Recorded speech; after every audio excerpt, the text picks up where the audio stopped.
Introspect करने की ज़रूरत पीडीपी को है। तो जो 2024 का इलेक्शन था उसमें लोगों ने अपनी बात की और जो पीडीपी ने इतने बरस तबाही मचाई जम्मू कश्मीर में उसका रिजल्ट था वो। हम लोगों ने अगर कोई गलतियां की उसके लिए हमने माफ़ी मांगी, लेकिन आज तक महबूबा जी ने कभी अपने मुंह से माफ़ी नहीं मांगी और हम लोगों को उसकी सज़ा 2014 में मिली। हमारा सिर्फ इतना गर्व है आज जो हो रहा है, चाहे वो 370 है, स्पेशल स्टेटस है, स्टेटहुड है, वक्फ बिल है, आज अगर वो बेताज बादशाह वक्फ इस पे बैठी है वो इसकी वजह से क्योंकि आपका स्टेटहुड हाथ से चला गया। अगर आपका 2014 में बीजेपी के साथ हाथ नहीं मिलाते तो शायद आज हम वो करने नहीं देते। और मैं आपको फिर से पीछे ले जाऊंगा, 2003 में मुफ्ती मोहम्मद सईद साहब ने हमारा जो औकाफ था उसको खत्म करके वक्फ बोर्ड बनाया, जिसमें वो नईम अख्तर साहब को उसका वीसी बनाया। तब से ये स्टार्ट हुआ था और मुझे लगता है ये बहुत पहले से प्लान था, जिसका हिस्सा मुझे लगता है मरहूम मुफ्ती मोहम्मद सईद साहब भी थे और पीडीपी भी थी, कि किसी तरीके से मुसलमानों को मार्जिनलाइज करना। अब हमारी एक बात है, हम कहते हैं कि रिफॉर्म्स के नाम पे सिर्फ मुस्लिम्स को क्यों आप पीछे पड़े।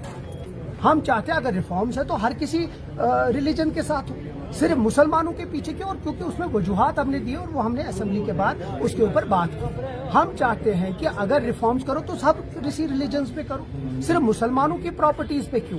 सिर्फ वक्फ बाय यूजर अगर देखें तो हमारे जो आस्थान है, हमारे जो दरसगाह है, कल जाके कोई भी उसको ले सकता है। और वही चीज अगर फॉर एग्जांपल आपका डीसी आज फैसला कर सकता है कि ये जो ग्रेवयार्ड है, ये जो मस्जिद है, ये जो आस्थान है, ये गवर्नमेंट की है, क्योंकि हमारे पास पेपर्स नहीं। तो ये डायरेक्ट इंटरफेरेंस है लोगों की और जो लोगों का। और वक्फ का मतलब क्या है? वक्फ है मैं दिल से कोई पैसा देता हूँ, वक्फ करता हूँ पैसा ताकि लोगों की बहबूदी के लिए। किसी गवर्नमेंट का कोई ये नहीं बनता है कि वो उस चीज को हमसे हड़प ले या छीन ले।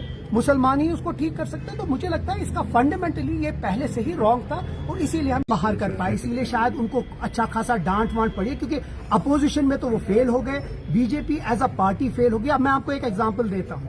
अगर आपने याद होगा कि जब असेंबली शुरुआत हुई तो जल शक्ति स्कैम के बारे में हर एक बीजेपी मेंबर उठ के बात कर रहा था, और जब हमने हाउस कमेटी बनाई यही बीजेपी वाले उसके खिलाफ हो गए। तो इससे आपको पता चलता है कि इनके कॉल और फेल में कितना फर्क है। बीजेपी इन इंसेप्शन फेल हो चुकी है। उन्हें 10 साल में जम्मू कश्मीर को तबाह किया है और पिछले 5 साल में जो तबाही थी उससे ज्यादा उन्हें डबल कर दिया। और अब क्योंकि अब वो कुछ कर नहीं सकते, सिर्फ जम्मू कश्मीर को डिस्ट्रॉय और डिस्ट्रक्शन की तरफ ले रहे हैं। हम कोशिश कर रहे हैं, हमने 5 साल का हमें मैंडेट है। जो हमने वादे किया, अगर वो हमारे मैनिफेस्टो के पीछे है, जो हमने वादे मैनिफेस्टो में काम नहीं की, जब एक औकाफ को इन लोगों ने ट्रांसफॉर्म कर दिया वक्फ में और एक गवर्नमेंट कंट्रोल दिया, नहीं तो अभी तक इसका जो कंट्रोल था वो लोगों के हाथ में था, लोग चुनते थे।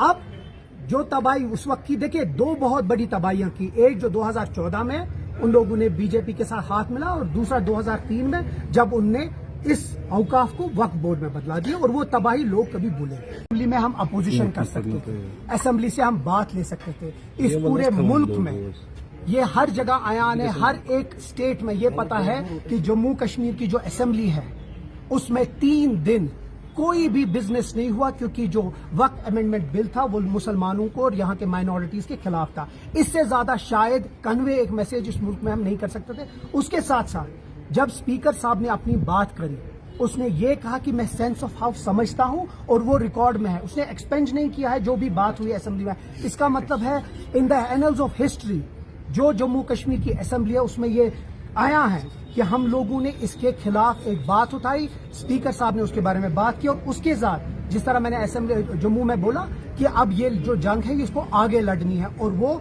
नेशनल कॉन्फ्रेंस सुप्रीम कोर्ट में लड़ेगा और इंशाल्लाह जीत के हम आएंगे। और मुफ्ती सैयद साहब की और महबूबा जी की वजह से हम इस तबाही में हैं।